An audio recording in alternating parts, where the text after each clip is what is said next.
Senator Alexander raised, what is a filibuster? The real question out there that when Senator Alexander returns is what impact has the threat of a filibuster had on this institution we love of the United States Senate? I yield the floor. Mr.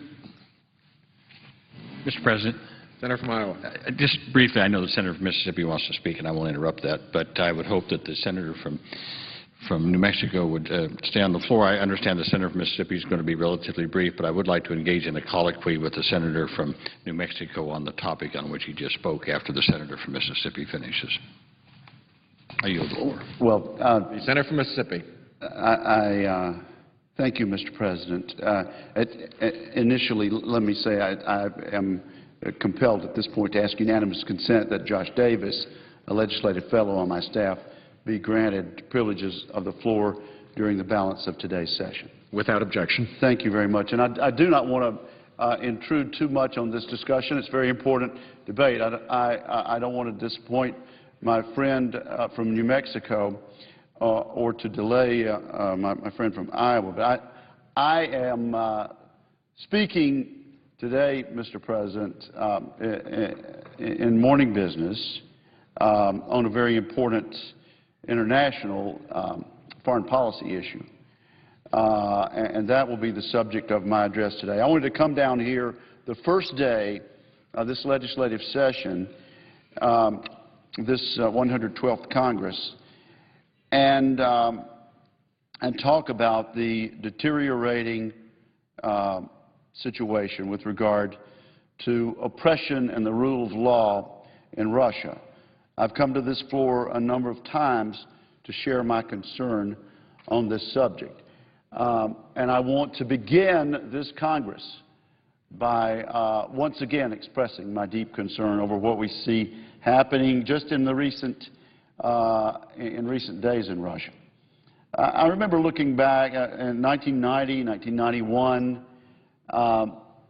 at the hope that we had, the optimism that we in the West had as we watched the Iron Curtain fall, as we watched the wall tumble in Berlin. And we watched with hope that this would be a new day for people behind the Iron Curtain and a new opportunity for freedom and openness there in that society. Unfortunately, year after year, month after month, we've seen since the fall of the Soviet Union a very regrettable and disturbing deterioration in the rule of law in Russia and a move back to the authoritarian rule of old that we all remember so well. Recent events in Russia once again cause us to believe that this problem is escalating and cause me to come to the floor today on this subject. Last month, the leadership of this Senate pushed through, I think in haste, the New START treaty with Russia. I had concerns over the treaty, and I ultimately voted against it. We had a lot more debate that needed to take place. We had dozens of amendments that went undebated and unconsidered and not voted upon by this body, and I regret that. I always thought that nuclear arms policy and treaties with regard to our nuclear stockpile should be based on the security of the American people, that the primary issue should be what is in the best United States interest. What we saw a lot of in the debate last month was instead an emphasis on New START as the centerpiece of this administration's effort to reset relations with Russia. I certainly support the resetting of our relations with Russia, but I did not believe that the New START treaty was the best way to advance this.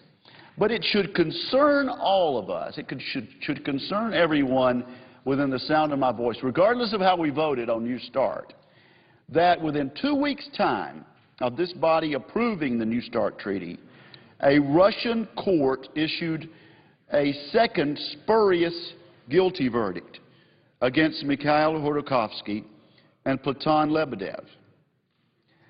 Almost simultaneously, authorities in Russia arrested prominent Russian opposition figure, former Deputy Prime Minister Boris Nemtsov.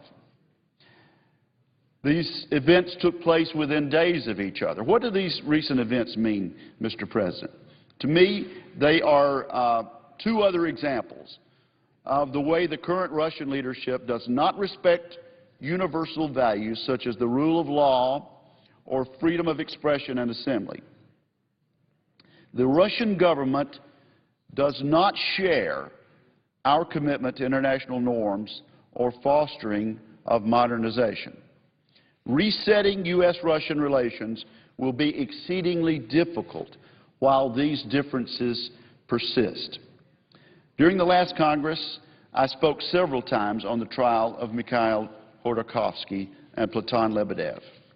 I concluded my most recent remarks by saying that I hoped Russia would choose the right path and somehow justice would prevail in that case.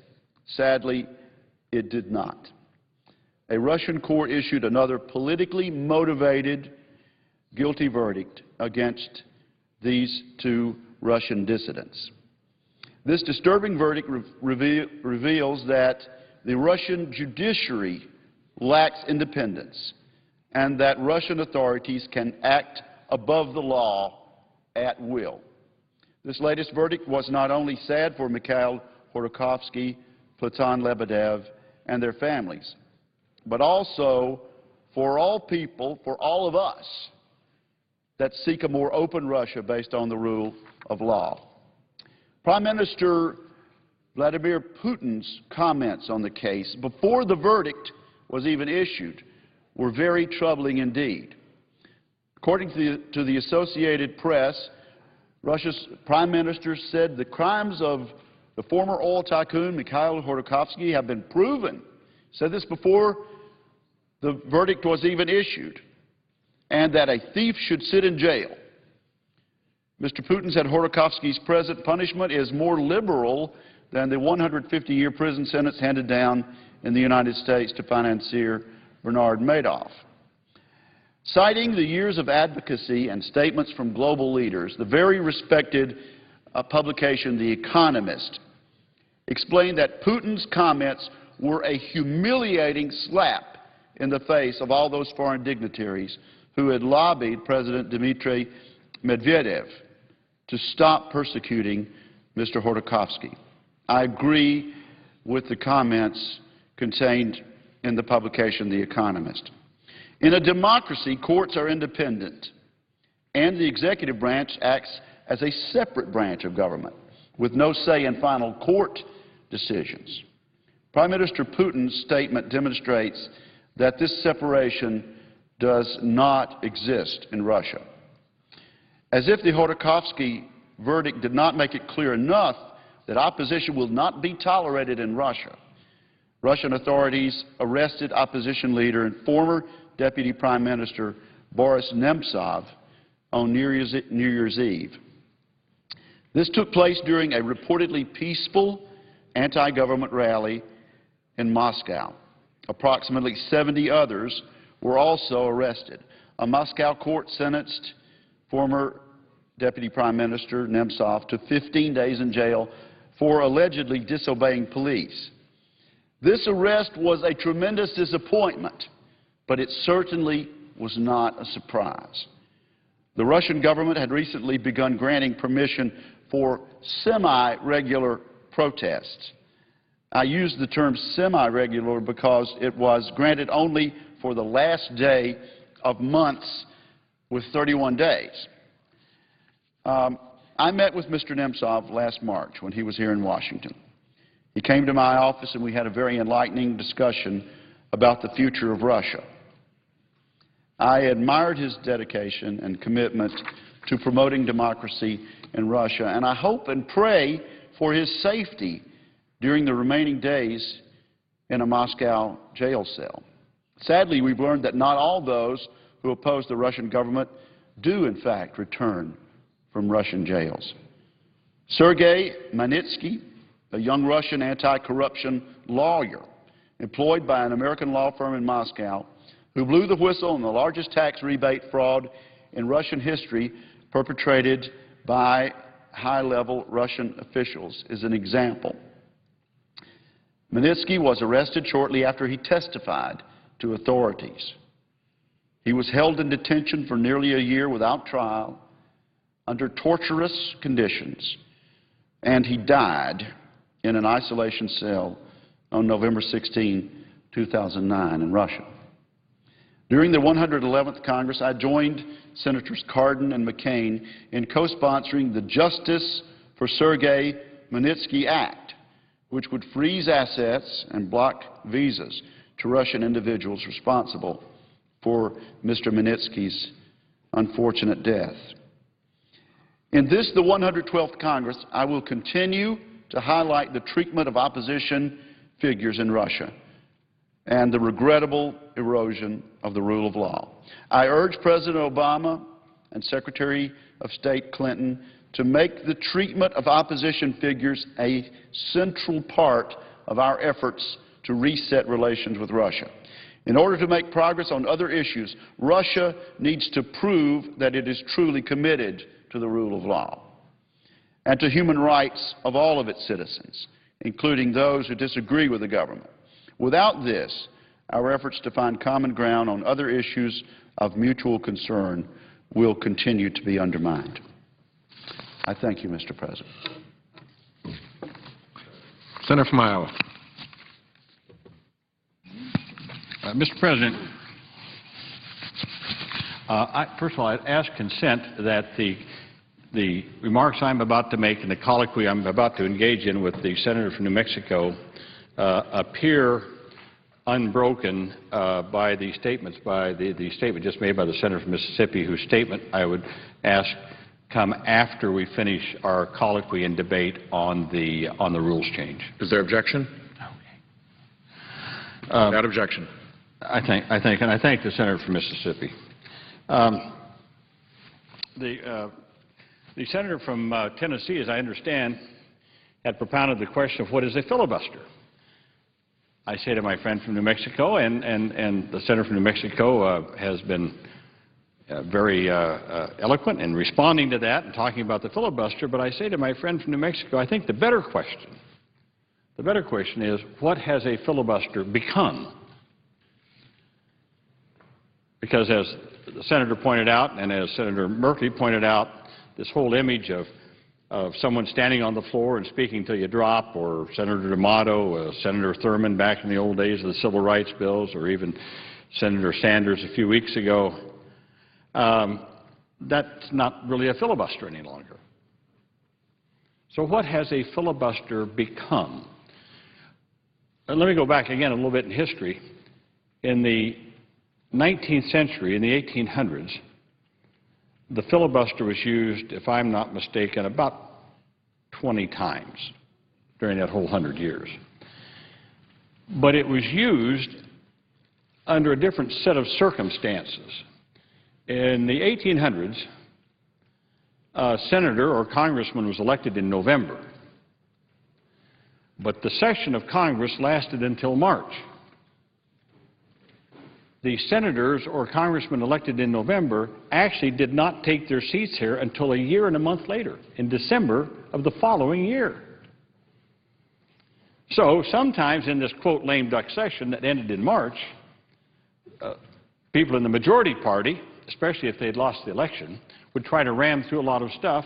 The minority party would speak until the session ended in March, so that nothing would get done, and then they would pick it up again in December when the new Senate and House would meet. So it was a means of stopping onerous legislation for a short period of time. But that was in the 19th century. Well, we have a different situation now. So it's not used, the filibuster is not used to speak now and to slow up one piece of legislation or to stop one piece of legislation. It is used to slow down everything One case in point. We had before my committee last year a nominee, Patricia Smith, to be Solicitor General of the Department of Labor. We had our hearings. I say to my friend from Kansas, who's not here right now, but we had our hearings in committee. She answered questions, answered written questions. We reported her out of committee. We came here to the floor. We had to file cloture on Patricia Smith to be Solicitor of Labor. So we filed cloture. We got the 60 votes. But as we know, under post-cloture, you get 30 hours. Well, the minority forced us to use the 30 hours. And yet, Senator Enzi, our ranking member, came and spoke for 15 minutes and left. And I sat here for 30 hours.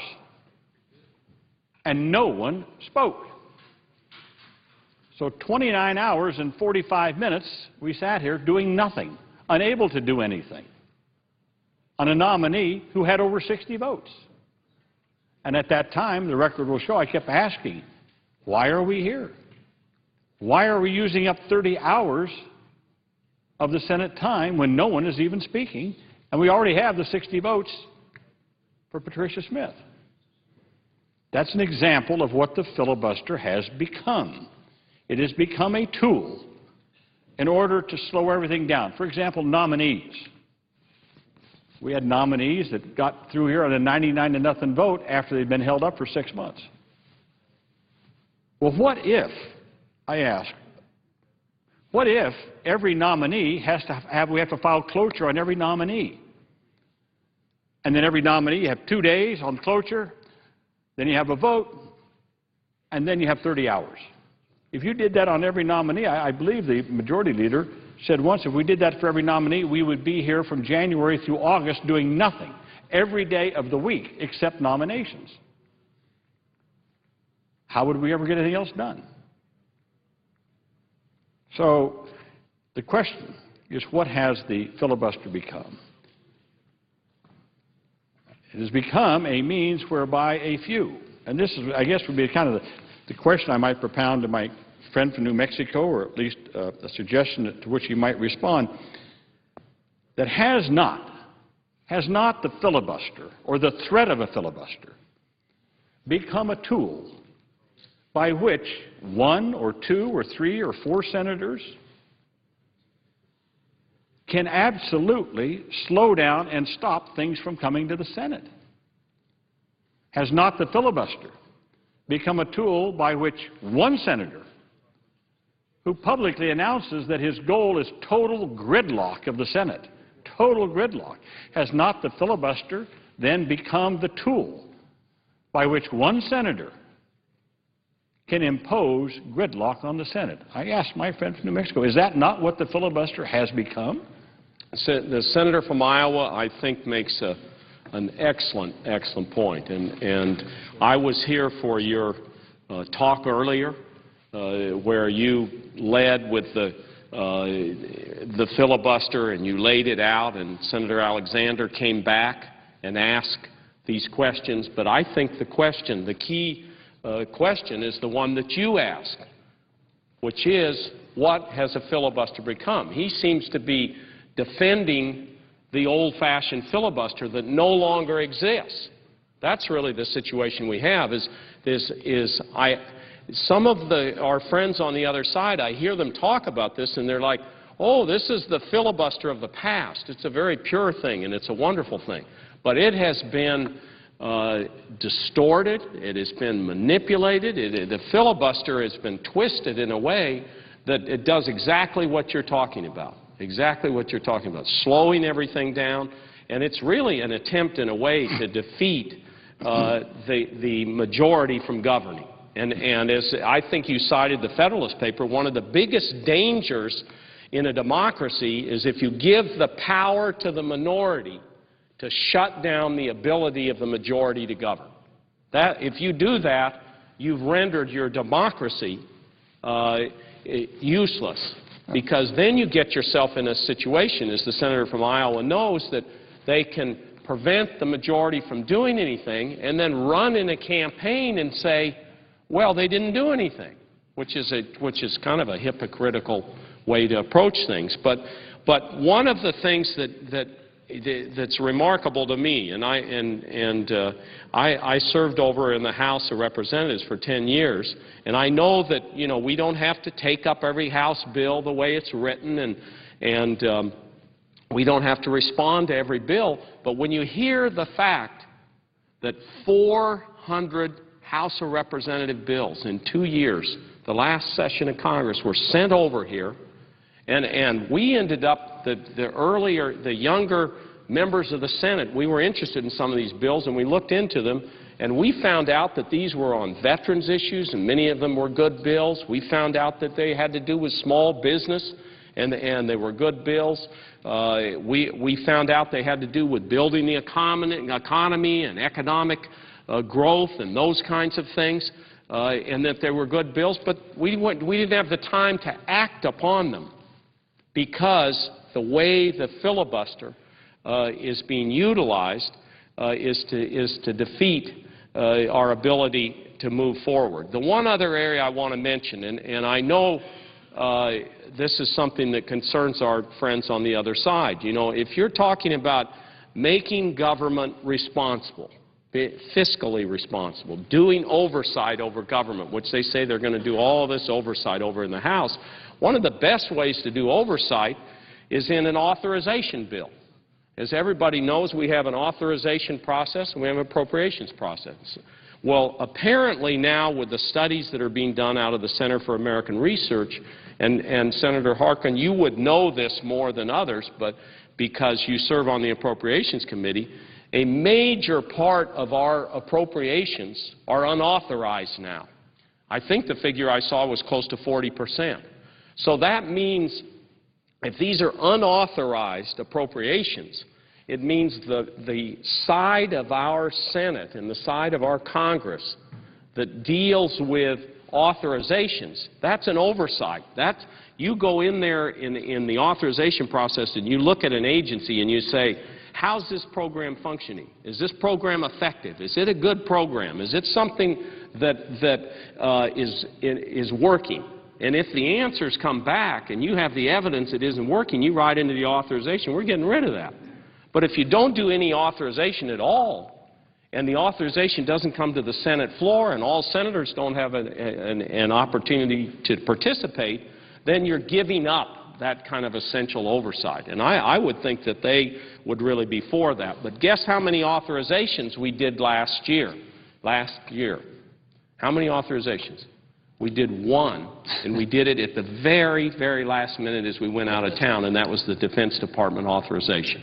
And that was held up with a filibuster because it had don't ask, don't tell in the bill. And so here we're at war. We've got two wars going on, and as Chairman Levin said, a lot of the things in that bill were to help the military do a better job and to help the fighters on the ground in these two wars, and we weren't able to get them done on the start of the fiscal year and move forward with that. So we were able to get it done. I was happy we got it done, but how about intelligence and all these, the huge agencies that run the health care programs and all of those? We haven't done that oversight. So I would say to your question, what has the filibuster become? It has become something pretty horrible in the history of the Senate, and if we don't fix this, we're going to be in a bad way. And the way to fix it is the constitutional option. That's the wonderful thing about where we are right today. Today we're in the first legislative day of the beginning of the 112th Congress. And what everybody's told us on that first legislative day is, guess what? We can have all these rules proposals. You've got one, Senator Merkley, myself, we have one, Ron Wyden, we get them all out here. And guess what? If we round up 51 senators, don't have to be Democrats or only Democrats, 51 senators that say, number one, here's some rule changes we want to make. 51 senators, we can cut off debate on those changes, and 51 senators, a majority, can vote those rules in. And we can fix the situation that we've all been talking about here. So I I think your question is the right one. What has a filibuster become? It's become a procedural morass is what it's really become. I thank my friend from New Mexico, and I also want to thank him for his great leadership on the constitutional option. I am a co-sponsor of his resolution, which he sent to the desk earlier today.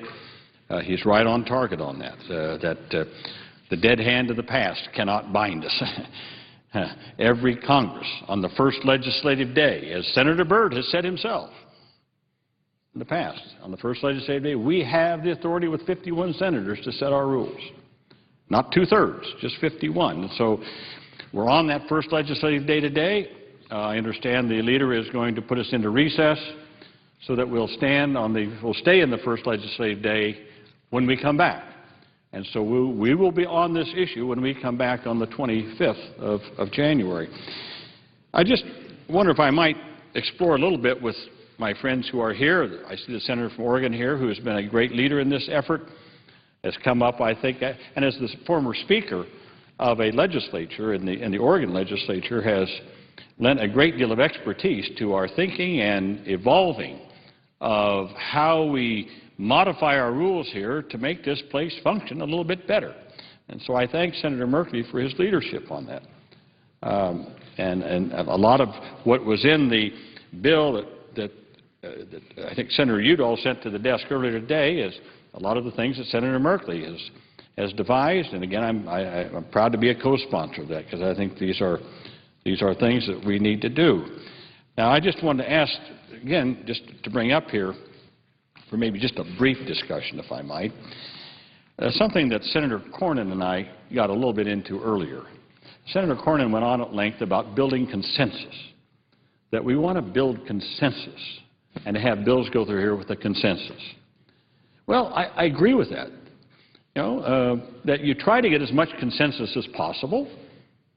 Obviously, if you can get 100 senators, that's nice. Or 80 or 70, that's always very nice, to get as many as possible. But I ask my friends, isn't it sometimes true that, let's face it, legislation comes up that can be contentious?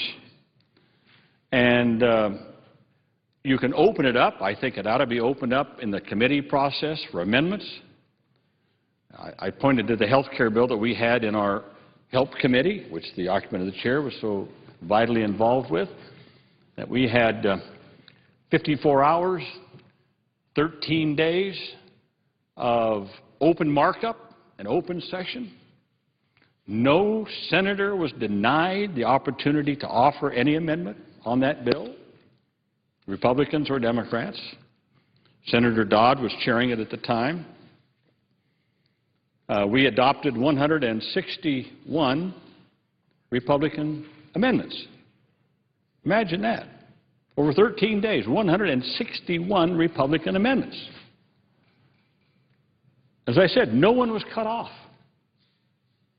And yet at the end of that, when we finally brought it up for a vote, not one Republican voted for it, even though they had had a big hand in shaping it. So whenever I hear these comments that, well, we didn't have a hand in shaping the health care bill, I said, well, I don't understand that. I know the Finance Committee, too. I know that Senator Baucus bent over backwards to make sure that senators on both sides could offer amendments and be a part of the process. Now, I say, fine, if at the end they don't want to vote for it, fine. That's their right, their privilege for people here to vote their conscience and vote their constituencies. But we weren't able to get a consensus on it. So if you have a bill on which you can't get a consensus, does that mean we should stop? As I asked the senator from Texas, does that mean that every bill has to have 60 votes? Is that what we have become?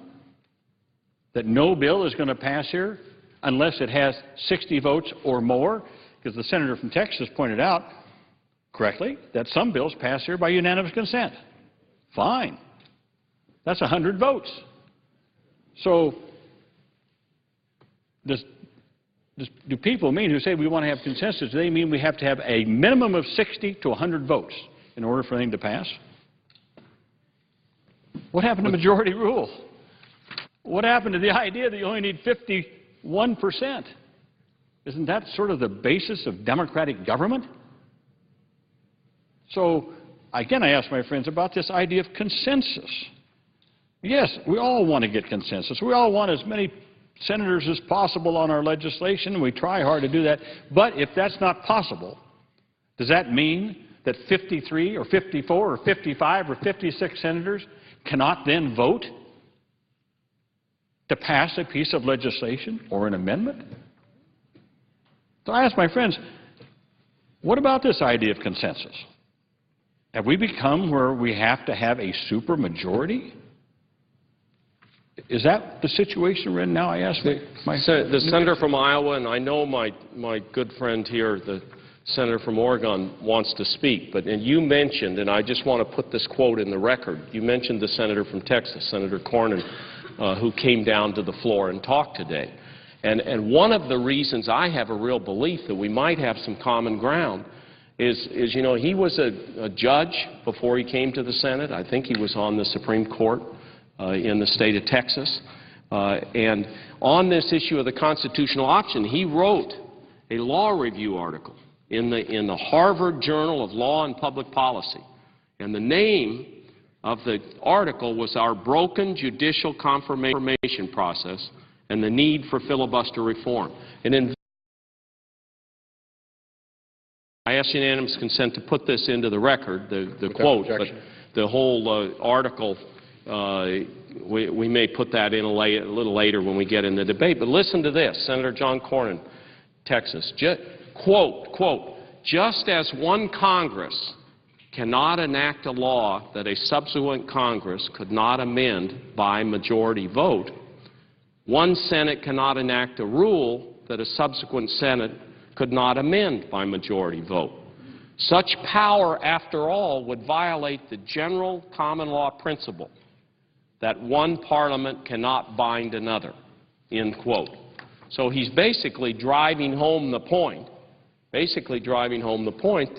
that we have the authority today, on the first day of the 112th Congress, first legislative day, to pull together and take a hard look at the rules. And I think you've raised a very important issue on consensus. I'm going to pass it off here to Senator Merkley in this colloquy and let him answer that. And maybe he may have another question. I wish our friends on the other side of the aisle were here for this. Senator Alexander was here earlier. We had Senator Wicker, but nobody's here to answer the questions we're putting that way, but we're answering the ones this way. Senator Merkley. My friend from New Mexico, hopefully that when we come back on the 25th, we'll engage in more of this.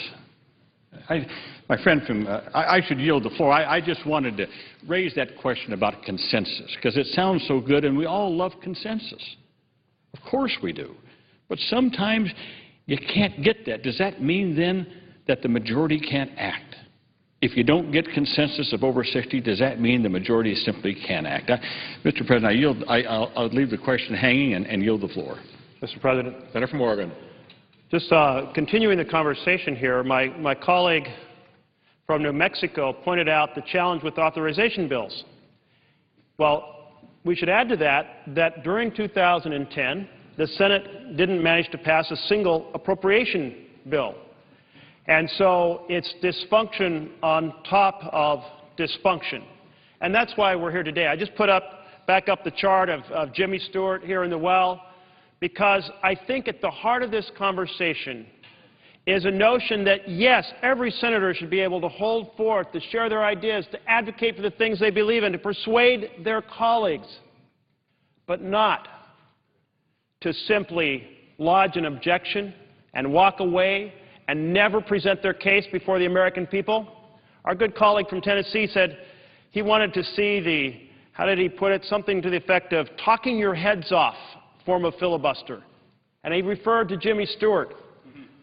So there's a sense of commonality here in our views, that if you are going to vote to continue debate, then the debate should continue. It's almost that simple. So the citizens can see if you have a case to make that makes sense and they can weigh in and help turn the tide in the direction of the U.S. Senate, or that you have no case to make and they want you to sit down and have the Senate get on with its business. So that's the simple thing. Well, there's many ideas for much more radical steps, steps in which we would proceed to say, yes, we'll do something different. We'll eliminate the filibuster. But that is not the proposal that I'm speaking to today. It's not the proposal that many of us are speaking to. We're saying, yes, you can keep speaking, but you got to speak. You can't go on vacation. You cannot hide from the American people. You cannot object and hide. That is not in the tradition of the Senate.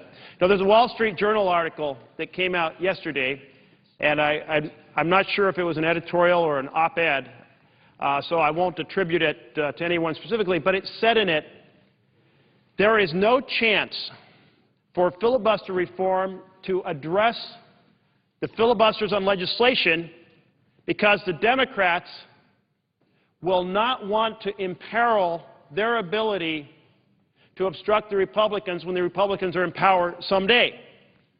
Well, here we are. We're Democrats, and we are saying that we are talking about rules that we have placed against the test of whether or not we can support these rules, whether we're in the majority or the minority. The proposal we signed on to today, the 5 reforms that we have laid out, we've run through the test of saying, does this meet a fairness standard? Would this be fair if we were in the minority? Now, one of those proposals is to make sure the minority and the majority get to have amendments. That's a valuable protection for whichever party is in the minority. Another piece of it is to say, yes, the filibuster can still be used, but you have to invest time and energy and make your case before the American people. We have felt we can live with that in the minority. If we are going to obstruct the Senate, we are willing to take this floor. We are willing to make our case. But we are saying a senator shouldn't be able to obstruct and hide. They shouldn't be able to engage in the silent, the secret filibuster, but should have to have the talking filibuster.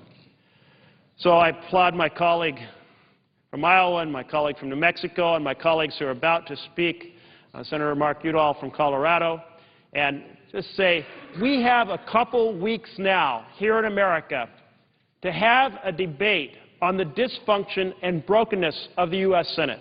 We're asking the American public to engage, to call your senators, to take and share your concerns about a Senate that can't do authorizations, that hasn't done appropriations, that leaves hundreds of House bills on the floor, and that cannot fulfill its constitutional responsibility to advise and consent on nominations, thereby undermining our other 2 branches of government. This has to be addressed. That's why we're here, and I thank you, Mr. President. Senator from Iowa. Mr. President, I thank the senator from Oregon for his great leadership in this. I want to rephrase my question that I left sort of hanging when I yielded the floor the last time. And I see our great friend from New York is here to speak, and I won't take more than just a minute or two. I want to rephrase the question. I had asked the question, what has the filibuster become? Then I further asked a question about consensus. Is that, you know, if you don't get a consensus, that is over 60 people to agree on something, should then the majority not have the right to act? I want to rephrase that question and put it this way.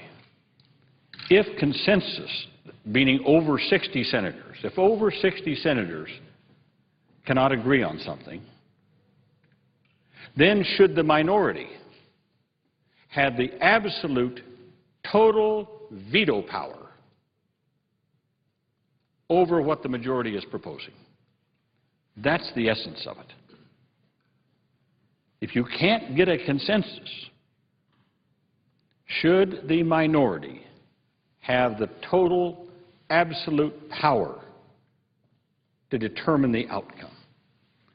That's what's happened in the Senate. That's what has become of this filibuster. The end result has become the fact that 41 senators, if you don't have 60 senators or more, 41 senators decide what we do, what we vote on, what comes before this body. How does that square with the principle of democratic government and majority rule? So I leave that out there. should we continue to have, if we can't reach consensus, should we continue to have veto power by the minority? And I see also the senator from Colorado is here to speak. I'm going to yield the floor. I also want to publicly thank the senator from New York, Senator Schumer, who I see is about ready to speak, chair of our Rules Committee.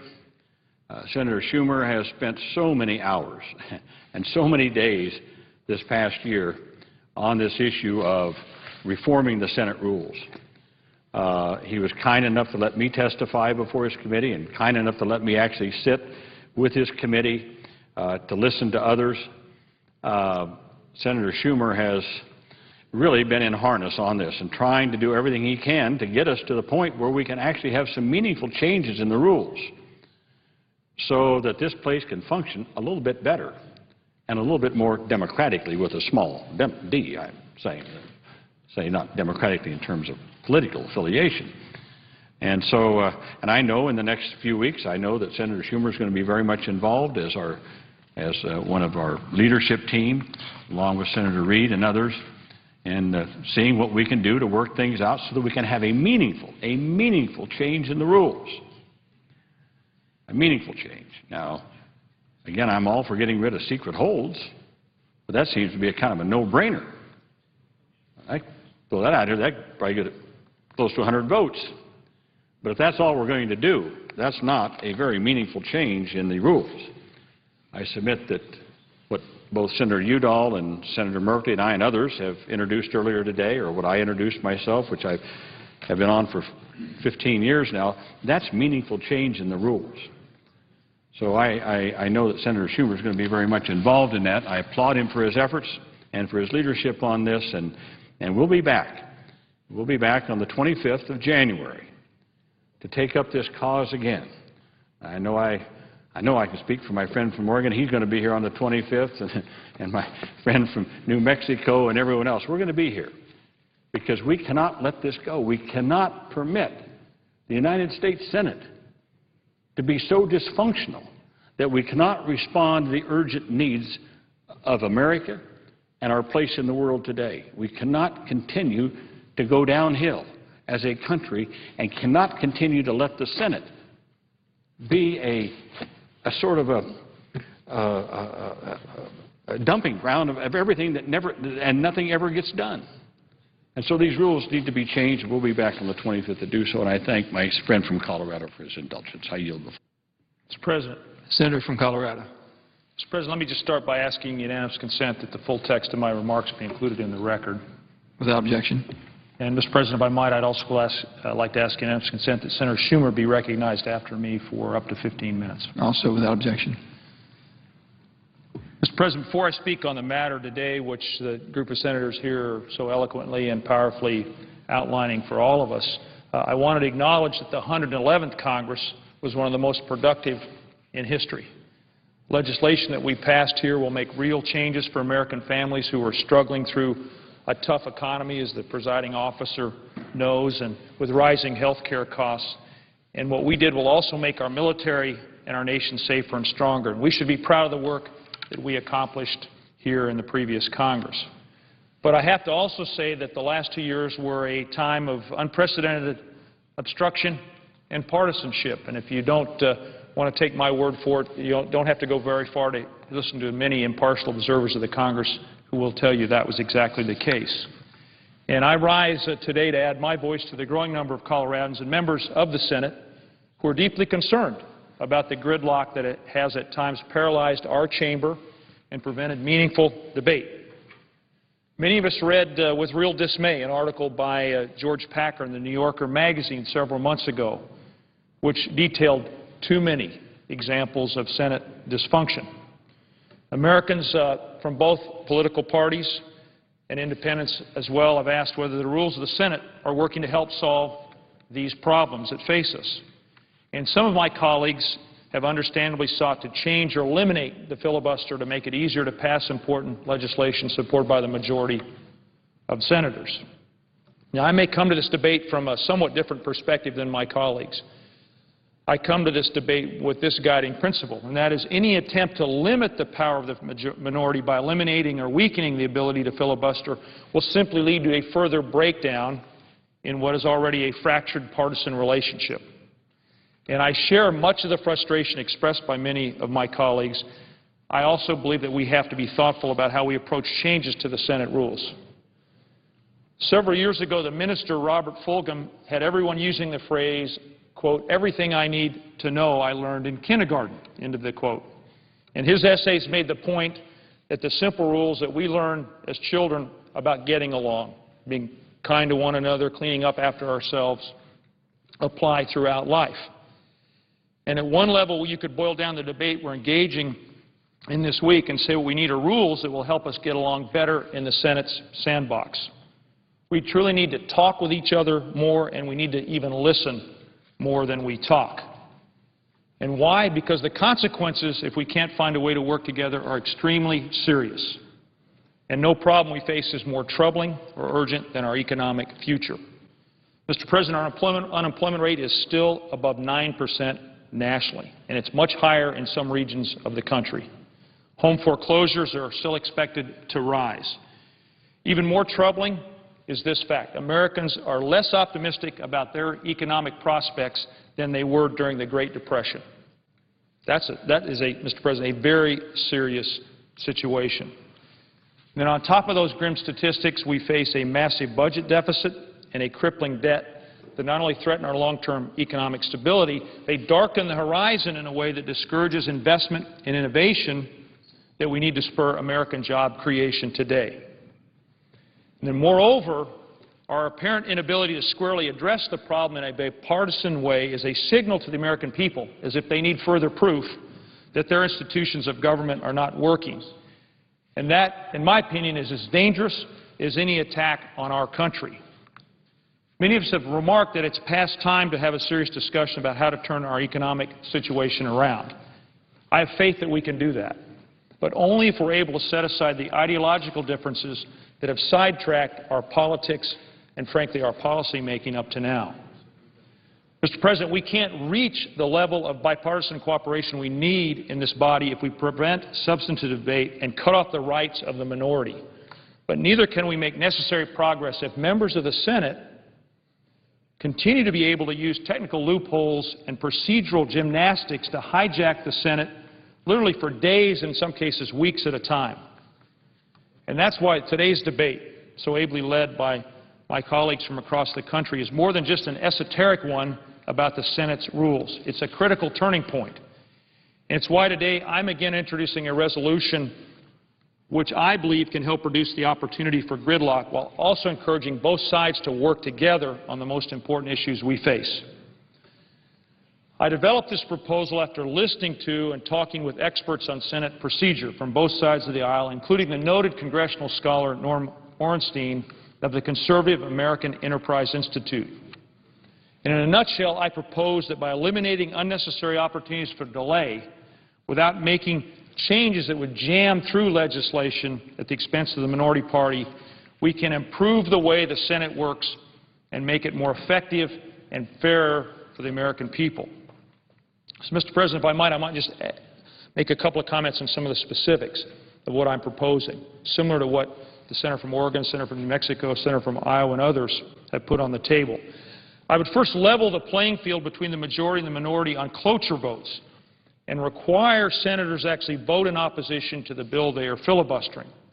Currently, cloture is invoked when 3/5 of the chamber votes yes. So staying home is the same as voting no, and members can simply threaten a filibuster and skip town with no recourse. So my proposal would require that senators show up, debate, and actually vote against a bill if they are conducting a filibuster.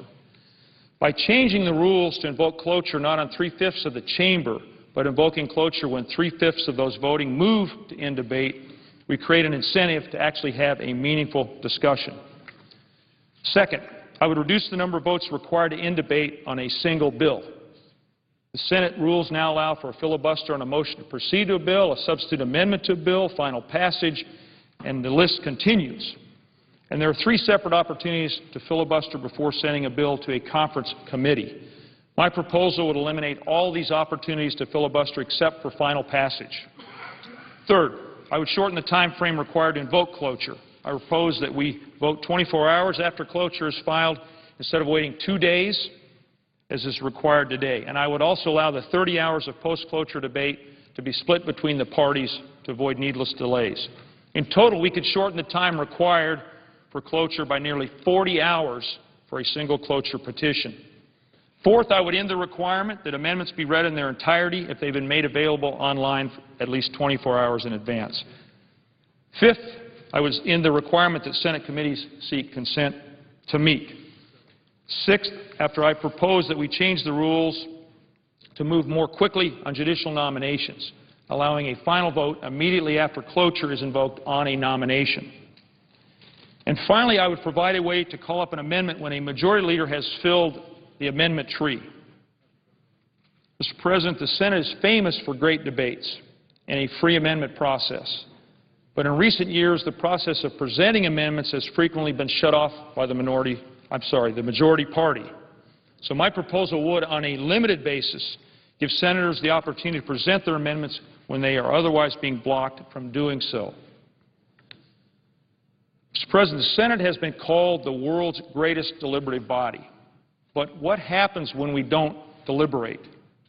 I'm afraid we risk turning the Senate into an extension of the 24-hour political spin cycle which seeks to separate us rather than allowing us to work out solutions to the problems we face.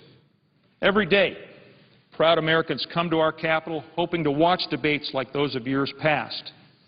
Many are increasingly dismayed to see a small number of senators, like those of us here today, debating among themselves in an empty chamber. We don't even require senators to attend their own filibusters. No Mr. Smith goes to Washington, no actual debate. I want the Senate to work the way Americans envision it does, in which members discuss their differences, cooperate, vote on amendments, and improve legislation for the good of the country. So with that in mind, I hope that our colleagues will join me to seize this opportunity that we have before us. Let's work together to improve the way the Senate operates.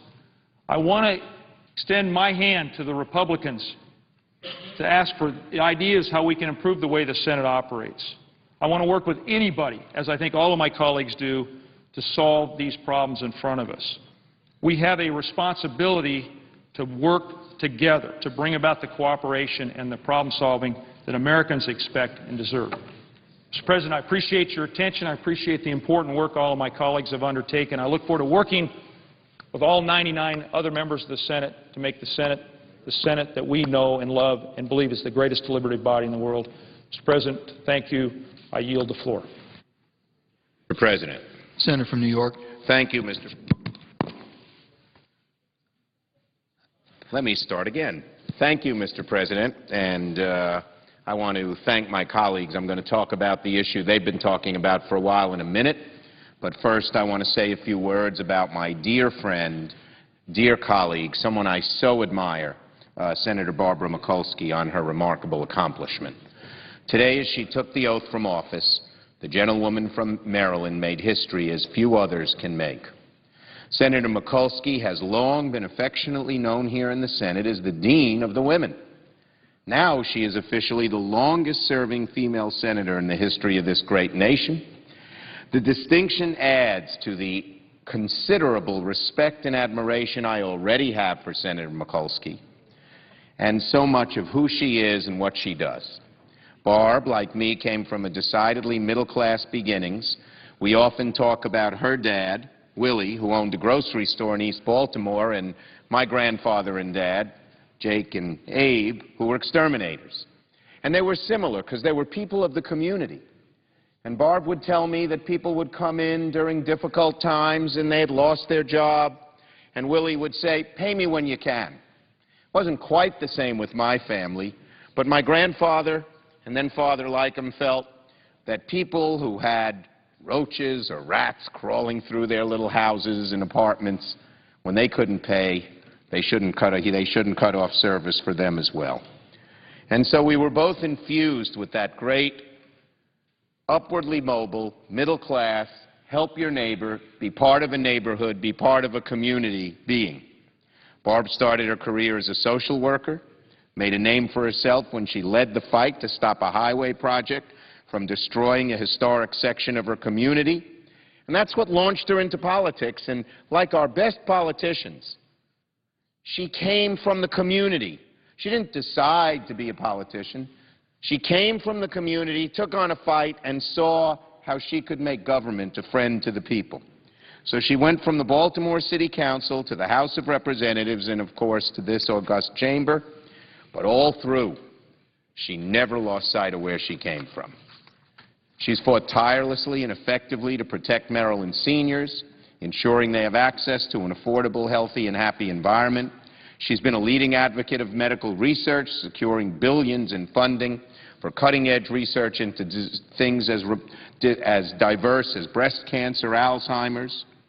She's helped countless women and veterans get the health care needed. The list goes on. And let me just say one other thing, Mr. President.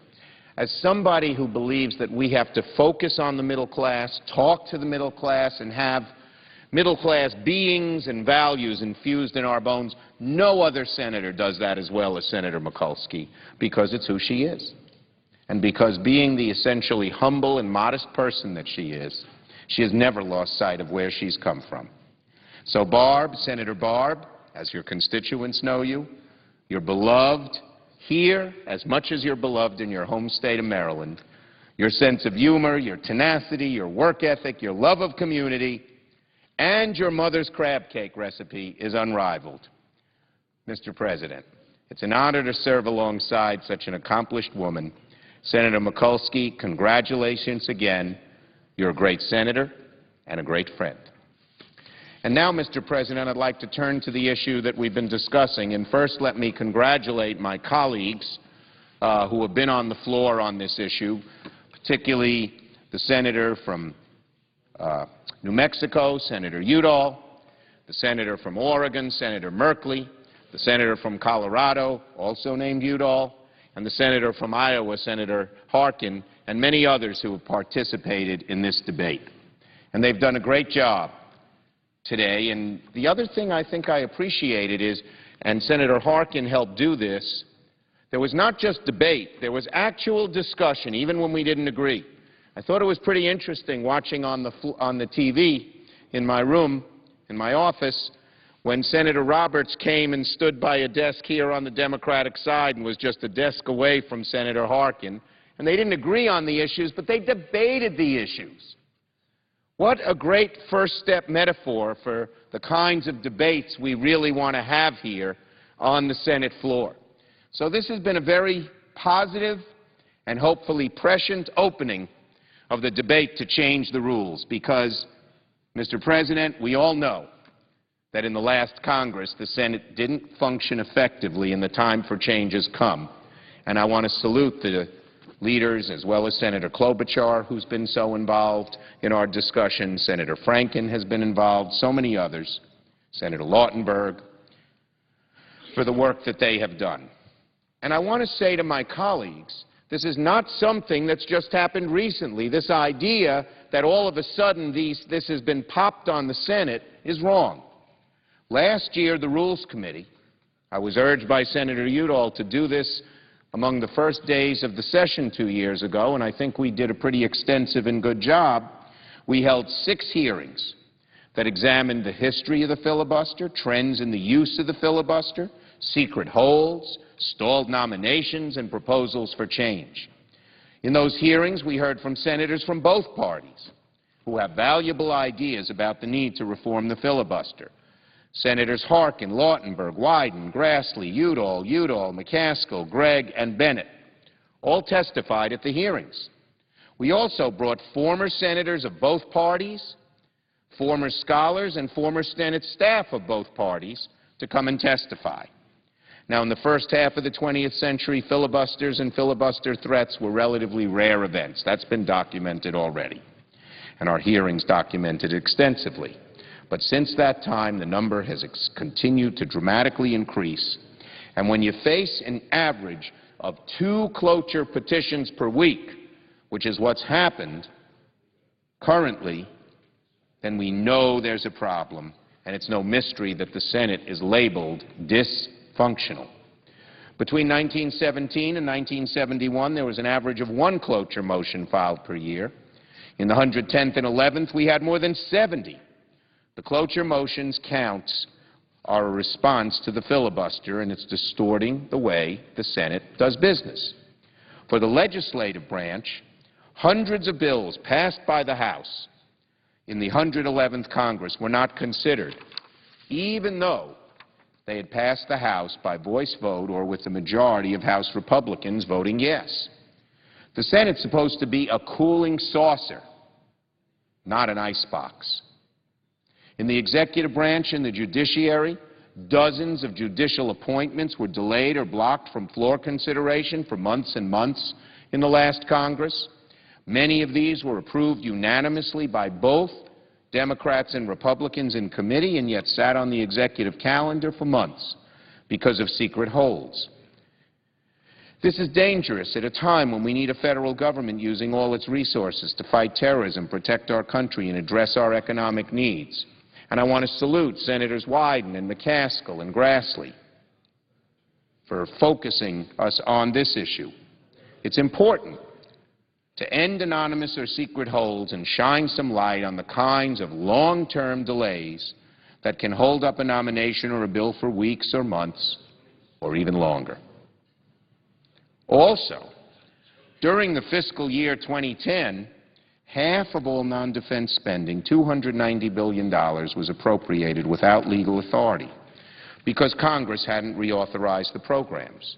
The unprecedented threat of a filibuster, not even the actual use of the filibuster, has prevented debate with such frequency that extended deliberation is a dying commodity.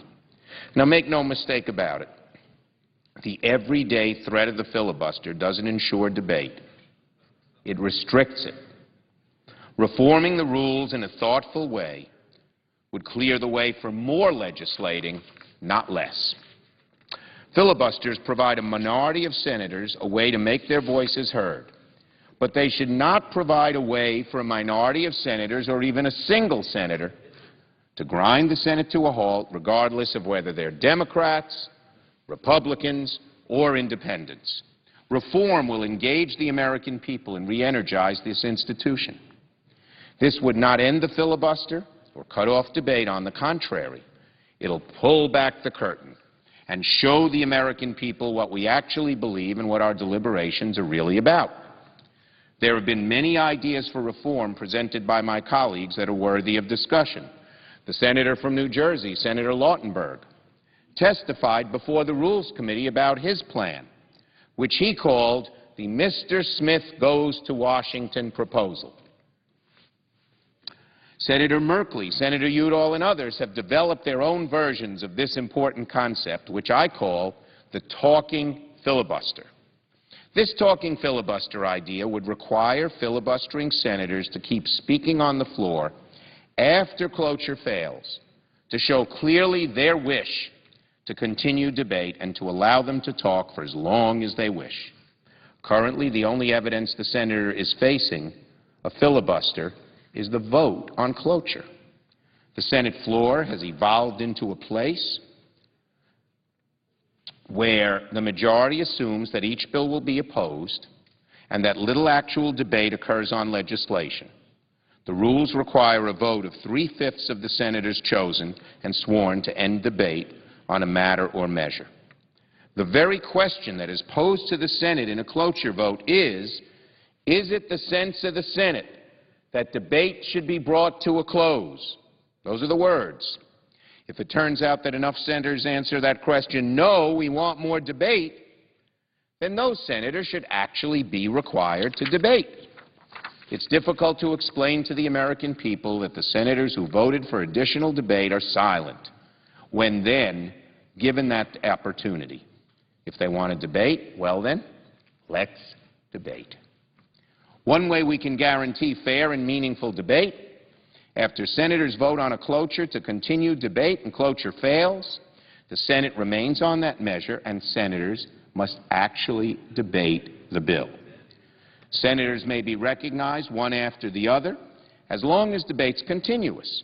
If no more senators seek to debate the issue, then the majority leader can move to close debate. Obviously, there are technical things that have to be worked out, and we're working hard to do that to make sure this proposal works and is viable. In the past, attempts to debate have been frustrated by quorum calls or unnecessary motions, all aimed at avoiding actual debate. If we change the rules to encourage extended debate after cloture fails, then the priority during this period will be to either debate the matter or move forward and not play parliamentary games. The American people deserve better of their elected officials than what the Senate has been giving them.